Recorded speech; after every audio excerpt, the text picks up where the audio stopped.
L'éthique vis-à-vis du client, c'est pareil, d'essayer de le conseiller au mieux, même si on sait que ça peut lui faire plaisir ou qu'il peut avoir un petit peu de mal à l'entendre. Si tu veux, il y a quand même un changement assez important et qui aujourd'hui, probablement, je dirais verbalisé par les candidats, c'est la dimension de l'équilibre professionnel-personnel. 10 ans en arrière, un candidat qui me posait la question du télétravail, j'en avais 1 sur 100. Voilà. Aujourd'hui, j'en ai 100%. Le salaire, certes, est une question, mais tout ce qui va autour aussi compte. Et en fait, sur quelques recrutements, il s'est aperçu que c'était pas le facteur décisionnel principal. Et donc, il a dit, ok, je vais intégrer un certain nombre d'autres éléments dans mon recrutement.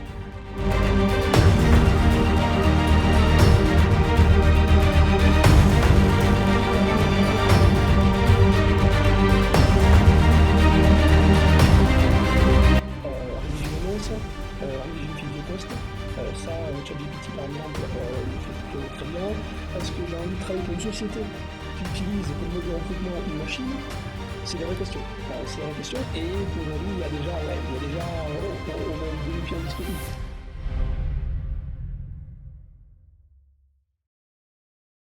Bienvenue dans ce nouvel épisode de l'Odyssée des leaders. Aujourd'hui, un nouvel épisode où nous recevons Laurent. Et Laurent travaille pour un cabinet de chasseurs de tête. Il en a fait maintenant sa carrière depuis plusieurs années. Il va nous partager ses connaissances dans ce milieu du recrutement, les tendances du moment et peut-être sur l'avenir. Donc Laurent, bienvenue. Et merci d'avoir accepté notre invitation. Merci. Et je te propose déjà de te présenter, de nous donner ton parcours et ce que tu fais aujourd'hui. Avec plaisir, merci. Donc je suis Laurent Besson, je suis toulousain de naissance.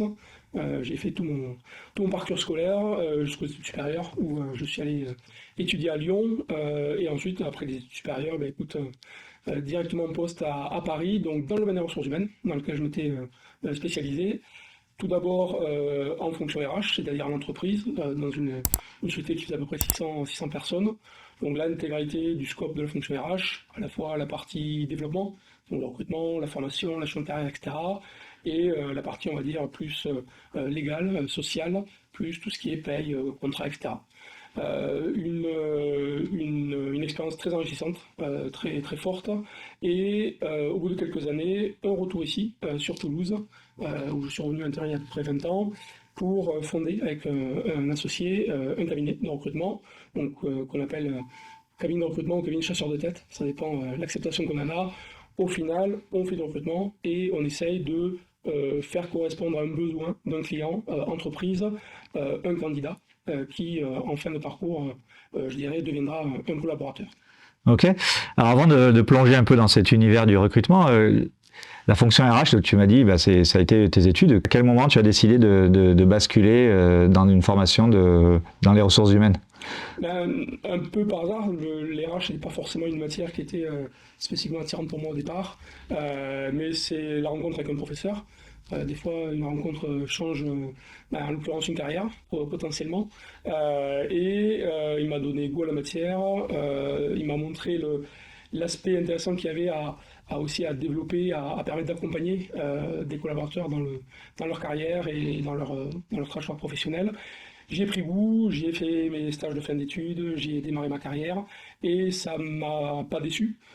C'est un métier dans lequel j'ai beaucoup apprécié œuvrer et encore aujourd'hui. C'est-à-dire que j'y prends toujours le même plaisir à pouvoir me dire que j'accompagne sur un petit bout de leur chemin, mais j'accompagne des candidats à changer de carrière, changer de mission, changer de secteur, changer de métier. Et c'est ce qui m'intéresse. Ok. Alors justement sur ce métier du recruteur, donc recrutement, on est missionné par une entreprise pour trouver le candidat idéal. Et une première notion que tu as souhaité évoquer, c'est l'éthique de ce métier. C'est quelque chose qui est important pour toi. Alors ça vient pas particulièrement à l'esprit, je dirais, naturellement, quand on parle recrutement. Donc, est-ce que tu peux nous expliquer ce que tu entends par avoir une éthique et qu'est-ce qui ferait qu'on pourrait en dévier à un moment donné de se dire je franchis des lignes rouges? L'éthique, si tu veux, d'abord, il y a une partie de l'éthique qui n'est relativement pas négociable et qui est liée à une dimension juridique, notamment le respect de la loi, ce qui est le minimum que l'on doit aux candidats, notamment sur les critères de discrimination. Donc ça, c'est extrêmement important et là-dessus, on ne transige pas. C'est déjà un socle important de l'éthique professionnelle. Et ensuite, il y a une éthique que je dirais que l'on se fixe et qu'on essaie de garder. Notamment, je pense à la notion de transparence, c'est-à-dire que j'essaie d'être aussi transparent, aussi clair avec mon client qu'avec mon candidat. Et de lui décrire dans une certaine clarté, pardon, dans une certaine clarté, le poste pour lequel il va être recruté. Et donc, c'est d'être pour lui honnête, transparent, de façon à ce qu'il puisse prendre un choix qui soit éclairé, sans qu'on lui cache des choses et qu'il s'aperçoive, a posteriori du recrutement, quand il va entrer dans l'entreprise, que finalement, ce qu'on lui a proposé, ce qu'on lui a quelque part un peu vendu, n'est pas la réalité de ce qu'il va trouver. Donc, ce devoir de transparence, ce devoir un peu d'honnêteté intellectuelle est une base forte de l'éthique. Ok. Est-ce que ça s'exprime dans d'autres parties? C'est-à-dire quelle éthique vis-à-vis du client, par exemple, vis-à-vis du client demandeur? Est-ce qu'il y a des côtés aussi où on pourrait franchir des lignes rouges? L'éthique vis-à-vis du client, c'est pareil, d'essayer de le conseiller au mieux, c'est-à-dire parfois de le challenger, d'être un peu critique par rapport à son besoin et d'essayer de donner le meilleur conseil possible, même si on sait que ça peut lui faire plaisir ou qu'il peut avoir un petit peu de mal à l'entendre. Mais notre éthique, c'est de dire voilà, je suis rémunéré pour apporter un conseil et je me dois donc d'essayer de donner le conseil qui me semble être le plus opportun pour mon client, même si le premier abord, peut-être qu'il estimera que ça lui va pas ou que ça le perturbe dans son choix, dans son process, etc. Mais en tout cas, c'est d'être encore une fois honnête et d'être le plus honnête possible avec mon client. Okay. Donc sans les nommer bien sûr, hein, pour garder justement cette éthique. Est-ce que tu aurais un exemple où justement tu as dû avoir une discussion difficile avec un client où tu as dû dire non, la mission telle qu'elle nous est confiée ne cadre pas? Oui, et je pense que malheureusement, comme beaucoup de confrères, on a pu être confrontés. Beaucoup moins aujourd'hui, mais il y a un sujet qui a été très épineux il y a quelques années, qui est effectivement le critère de non-discrimination homme-femme. Et je me souviens d'avoir eu un client qui, je ne sais pas si j'y étais pour quelque chose, mais en tout cas qui depuis a bien changé son fusil d'épaule, mais qui de façon implicite, mais assez claire, préférait le recrutement d'hommes à des recrutements de femmes. Voilà. Et donc, mon travail a été essayer de le faire changer d'avis et de lui imposer dans ce qu'on appelle la shortlist, c'est-à-dire dans les candidats que lui va rencontrer, autant d'hommes que de femmes. Et il se trouve qu'après quelques itérations, j'ai eu la joie de voir qu'il se mettait à recruter des femmes autant que des hommes avec la même grille de lecture. Et que donc, au bout d'un moment, il n'y avait plus vraiment dans son esprit de différence. Et ça, ouais, ça pour le coup, c'est des choses qui sont marquantes, parce qu'on se dit qu'on n'est pas tout seul sans doute, et que une grande partie du chemin a été fait par lui, mais on se dit, voilà, on a quand même contribué à essayer d'équilibrer quelque chose qui n'était pas normal dans le fonctionnement et dans l'attitude d'un process de recrutement. Ok, intéressant. Une façon d'approcher le recrutement, ça a été de parler un peu de ce qui change, c'est-à-dire ça fait maintenant quelques années que tu fais ça, que vous faites ça avec l'équipe, et il y a clairement pour toi quelque chose qui est ressorti, c'est que les choses changent, et notamment peut-être grâce au ce qu'on peut appeler du plein emploi ou des changements de génération. Souvent c'est attribué aux jeunes, et tu disais le rapport de force entre les candidats finalement et les employeurs, c'est équilibré, c'est pas qu'il s'est renversé du tout, il s'est équilibré. Et ça, est-ce que tu peux nous expliquer comment ça change ton métier, et à quoi il faut faire attention maintenant avec les candidats? Quelles sont les questions qu'ils se posent aujourd'hui qui n'étaient pas posables avant, entendables? Voilà, est-ce que tu peux nous éclairer un peu sur ce changement de paradigme? Changement de paradigme, effectivement, tu l'as très bien dit. Alors, il n'y a quand même pas de renversement de côté candidat par rapport au recruteur. Le recruteur garde quand même le fait que c'est lui qui propose. Donc, il a quand même une offre qui intéresse un certain nombre de candidats. Évidemment, il faut, je dirais, entendre mon propos teinté d'une certaine distance, dans le sens où, dépendant des secteurs et dépendant des métiers, on peut avoir des variations, parce qu'on sait qu'il y a des métiers dans lesquels c'est beaucoup plus tendu, et donc les candidats ont encore plus de capacité à pouvoir négocier, à pouvoir essayer de challenger l'entreprise, et d'autres métiers malheureusement, ou heureusement je ne sais pas, ça dépend de quel côté on se pose, mais côté candidat malheureusement, où il y a encore beaucoup de concurrence sur des fonctions de communication, sur des fonctions marketing, sur des fonctions RH, on en parlait à l'instant, il y a encore beaucoup de candidats et de candidatures donc, et de ce fait on a encore un petit peu de force côté recruteur. Mais ceci étant, même pour ces profils-là, on a quand même beaucoup plus d'équilibre. D'abord parce que les candidats ont accès à beaucoup d'informations. Donc aujourd'hui, ils peuvent accéder à un nombre d'informations importantes qui leur donne une vision probablement plus juste de l'entreprise, plus juste des postes dans lesquels ils vont postuler. Ils ont accès à une dimension réputationnelle de l'entreprise qui était pour autant, il y a quelques années, plus difficile à accéder. Si vous ne connaissiez pas l'entreprise par votre réseau, c'était compliqué de se faire une idée de ce qu'était l'entreprise. Et du coup, avec cette masse d'informations, ils ont déjà beaucoup plus on va dire, de pertinence, un, dans leur questionnement, très concrètement, et deux, effectivement, dans la capacité qu'ils ont à challenger le recruteur, et donc au travers le recruteur de la société qui recrute. Avec aujourd'hui, alors est-ce que c'est générationnel?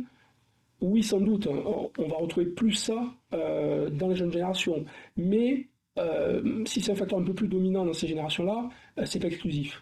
On le retrouve aujourd'hui dans quasiment toutes les générations, et même des personnes qui ont aujourd'hui 50, 50 ans, 55 ans, 60 ans, on peut trouver quand même tout à fait ce type de rééquilibrage, ce type de comportement, même si certains à cet âge-là gardent encore des réflexes, ou voilà, il y a une dimension du recruteur qui est quand même encore de l'autre côté de la table, si je peux dire, mais on le trouve partout, on le trouve encore partout. Peut-être moins, mais on le trouve partout.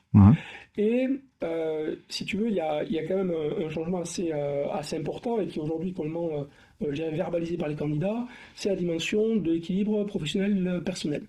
Et ça, c'est aujourd'hui, c'est même plus un sujet dans le sens où ça devient une évidence. C'est-à-dire que les candidats en parlent librement, ils posent leurs questions tous azimuts, et ils vont vouloir effectivement essayer de mesurer quelle va être la capacité qu'ils vont avoir à avoir leur espace de liberté qui est leur vie privée. Et à quel moment, je dirais, ils vont pouvoir l'intégrer dans leur trajectoire et leur carrière professionnelle. Okay. Donc ça, c'est vraiment un grand changement. Ok. Du coup, quelles conséquences tu vois et peut-être dans ton conseil au niveau de tes clients, donc sur le recruteur, quels sont les grands changements que ça implique en fait? Comment on s'adapte à ces choses-là? Qu'est-ce que doivent faire maintenant, selon toi, les entreprises, peut-être pour augmenter l'attractivité ou peut-être augmenter leur transparence? Enfin, je ne sais pas. Quelles sont les conséquences qui... Ce que je viens de dire à l'instant est très juste. C'est déjà la transparence. C'est-à-dire de donner un discours clair et précis aux candidats, de façon à ce qu'ils puissent juger en toute connaissance de cause de l'intérêt qu'il peut avoir pour le poste et l'environnement de travail autour de ce poste. Donc la transparence, oui, il y a un devoir de transparence fort, et de toute façon on sait que quand il n'y a pas cette transparence-là, assez rapidement, en règle générale, on a un échec de recrutement. Et c'est-à-dire que 3 mois, 6 mois, 9 mois après, souvent la personne va démissionner, va partir et quitter l'entreprise. Donc la transparence, oui, c'est très vrai. Il y a évidemment tout ce qui va tourner autour des conditions de travail. Le télétravail est un exemple, je dirais, aujourd'hui très prégnant. 10 ans en arrière, un candidat qui me posait la question du télétravail, j'en avais 1 sur 100. Voilà. Aujourd'hui, j'en ai 100%. Donc, il n'y a plus de sujet, il n'y a plus de question. Donc, les entreprises mettent aussi à disposition cet environnement de travail, on va dire, au bénéfice des collaborateurs. Et ensuite, il y a des leviers qui ont toujours existé, mais qui aujourd'hui, du fait des tensions, sont peut-être un peu mieux portés sur le devant de la scène. Bien entendu, il y a des aspects de rémunération. Voilà. Et donc, des sociétés qui, quand elles savent qu'elles ne sont pas sur les niveaux et les standards du marché, qu'elles vont être obligées de faire un certain nombre d'efforts. Mais ce qui est intéressant, c'est qu'aujourd'hui, le fait qu'il y ait un peu ce rééquilibrage entre vie privée et vie professionnelle, le salaire, certes, est une question, mais tout ce qui va autour aussi compte. Et aujourd'hui, on a des sociétés qui peuvent être des fois un petit peu en dessous en termes de salaire, mais qui vont compenser par de la récupération de temps de travail, par des plans d'épargne, par un certain nombre, on va dire, de périphériques, qui font que finalement, le candidat le voit comme un tout, comme un package, et il va se dire, voilà, j'ai peut-être pas un petit peu moins de salaire, mais par contre, j'ai un peu plus de temps libre, j'ai un peu plus de ceci, j'ai un peu plus de cela. Et ça, c'est vrai que les entreprises aujourd'hui réfléchissent beaucoup à des solutions qui sont des solutions composites, et qui vont venir ne pas parler que d'un salaire, mais d'un tout, par rapport à un travail. Ok. Est-ce que tu as peut-être une anecdote ou un cas qui manifeste ça, peut-être d'un de tes clients qui historiquement était peut-être dans un certain état d'esprit et qui a justement implémenté un peu ces nouvelles pratiques et voilà, qu'il a en tout cas complètement intégré dans son processus de recrutement. Est-ce qu'il y a... Oui, j'ai des exemples. Alors pour le télétravail, beaucoup, de fait. Ouais. Là, c'est assez. Maintenant, c'est l'inverse. C'est-à-dire que les clients qui n'ont pas d'accord télétravail sont un peu maintenant l'exception qui confirme la règle. Donc là-dessus, je dirais que oui, il y a eu de la modification, mais on a eu des modifications aussi sur justement cette recherche de ne pas tout axer sur le salaire. Et moi, je me souviens très bien d'un client, il y a encore quelques temps, il y a 2-3 ans, qui était vraiment sur ce motif-là. En gros, je propose plus de salaire, donc j'aurai des candidats et j'aurai des candidats qui vont accepter. Et en fait, sur quelques recrutements, il s'est aperçu que c'était pas le facteur décisionnel principal. Et donc, il a dit, OK, je vais intégrer un certain nombre d'autres éléments dans mon recrutement. Je vais aussi proposer dans mon process de recrutement aux candidats de visiter l'entreprise. Chose qu'il ne faisait pas avant, c'est-à-dire que la personne était reçue dans un bureau, mais je dirais ne regardait pas, il n'avait pas le droit de regard sur le site industriel. Donc il a fait visiter, il a ouvert l'entreprise. Il a fait aussi participer dans le processus de recrutement des collaborateurs qui ont pu témoigner. Et ça convainc des candidats. Parce que vous parlez à des gens qui travaillent au quotidien dans l'entreprise, donc leur parole est très crédible, parce que vous voyez, je dirais, là où vous allez travailler, en tout cas là où vont travailler les équipes que vous allez diriger et piloter, et vous avez une discussion qui n'est pas une discussion purement salariale, mais qui est aussi, si vous venez chez nous, voilà tout ce qu'on propose, et voilà le cadre professionnel qu'on va vous donner. Et il y a encore eu des difficultés de recrutement, mais honnêtement, ça a quand même largement amélioré les taux de réponse et ça a largement amélioré les recrutements que l'on a fait. Ok. On entend du coup, je dirais que peut-être un mot qui résume, enfin pas un mot, mais une expression souvent qui résume un peu tout ça, c'est cette fameuse marque employeur. Et finalement, j'ai l'impression que c'est un peu la réponse des entreprises ou qui ont travaillé, qui mettent sous ce chapeau leur attractivité, quoi. Et est-ce que toi, au cabinet, c'est quelque chose sur lequel on te sollicite, on vous demande de justement aider les entreprises et quelle forme ça a pu prendre? Est-ce que tu as des exemples de... Donc là, c'était très clair sur le recrutement, mais avant le recrutement, il y a travaillé cette marque employeur. Et c'est des sujets sur lesquels vous intervenez régulièrement? C'est de plus en plus le cas ou... Oui, on a été très sollicité il y a quelques années, je dirais quand les entreprises ne connaissaient que le mot et ne savaient pas vraiment ce que c'était. Aujourd'hui, on se rend compte que beaucoup s'y sont mises. Donc on est un peu moins sollicité parce que les entreprises ont déjà, on va dire, ont déjà une certaine progression dans ce domaine-là, y compris des PME, PMI, y compris des TPE. C'est-à-dire qu'on se dit toujours, oui, marque employeur égale vent groupe, parce qu'il faut des moyens, parce qu'il faut pouvoir communiquer, parce qu'il faut pouvoir faire des salons, etc. Non, en réalité, on s'aperçoit que la marque employeur nécessite un peu de moyens, il n'y a pas de sujet là-dessus, mais pas forcément les moyens d'un grand groupe, et avec un peu de budget et du temps, on peut faire des choses très bien, assez remarquables. Et notamment, nous sommes encore assez sollicités là-dessus, notamment sur, en règle générale, les pages corporate et souvent les pages en ligne sur les réseaux sociaux, principalement LinkedIn, qui aujourd'hui a quand même pris une portée dominante sur l'ensemble des réseaux sociaux professionnels. Et c'est vrai que l'optimisation de ces pages, on est sollicité là-dessus parce que, de fait, il y a encore un certain travail à faire, un certain chemin à faire. Mais très concrètement, la marque employeur aujourd'hui est on n'est plus au stade des pionniers.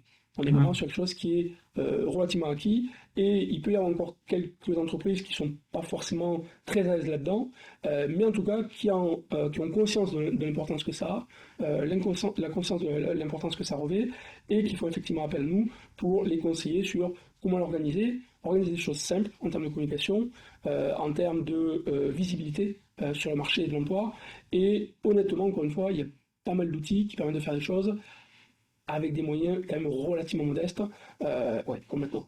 Tu pourrais citer un ou deux exemples de choses qui sont facilement, qu'on peut mettre en place sans déployer des gros moyens peut-être sur cette marque employeur? Écoute, en termes de marque employeur, moi, il y a quelque chose que j'ai conseillé assez souvent et que j'avais vu tourner chez un client, c'est pas du tout une invention à moi, sur le process de recrutement justement, quelque chose qui est très simple et qui fait beaucoup de bien à la marque employeur. Avant d'intégrer un nouveau collaborateur, tu sais qu'aujourd'hui, avec les préavis, entre le moment où tu signes le contrat et le moment où la personne arrive, il y a le délai du préavis du collaborateur dans son ancienne société, et potentiellement, pendant presque 3 mois parfois, tu perds un petit peu le lien avec la personne que tu as recrutée, et le moment où elle arrive. Et en fait, c'est de garder le lien, très simplement.